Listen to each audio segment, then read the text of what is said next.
Hi folks, I had a new toy turn up a few days ago. My Raspberry Pi, which I've been waiting months and months for, and I think that's pretty much the way it's been for everybody who's ordered one. I made the mistake of not ordering one when they first became available back in February. I waited until June, and they were still taking a long time to ship them out. In fact, I got an email in about August to say there was even more delays, so rather than it coming October, it's actually come now, which is November. The good news is they've now upped the memory on these, so it's now 512 megabytes instead of 256. It's come in quite a nice little box. It's not a brilliant case, but it is set so that you can put the Raspberry Pi in it, and it's just sat nicely in there at the moment.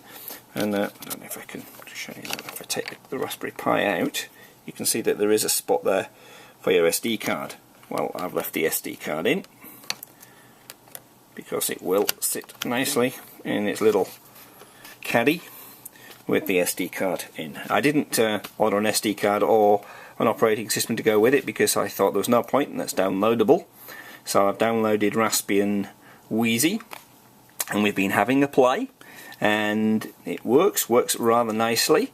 I basically power it from the router. I have a USB socket on the router, so using my USB phone charger lead, the other end plugs into here, I'm able to give it power.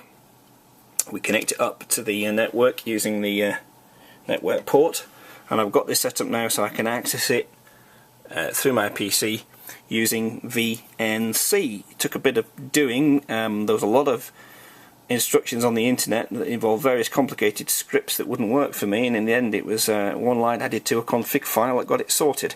And I might well do a video on that at some point, just so that it, if you could get one yourself and you want to do what I've done, you can save yourself a lot of hassle and a lot of trouble.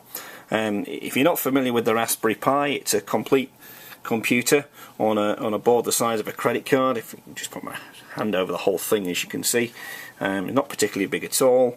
It's not a particularly powerful computer. It's an ARM processor, but it's designed to be fun. It's designed to kind of get people into programming and all sorts of stuff. It's still at the development stage at the moment. These are development boards, and the idea is that perhaps these will get into schools, and when they do, they'll actually come with proper cases and all sorts of stuff. But for the time being, it's left to kind of us enthusiasts and geeks to have a play about. So you've got an HDMI out.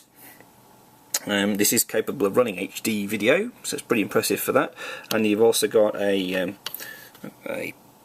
kind of a composite out, if you want to use an older style output, but no VGA or DVI.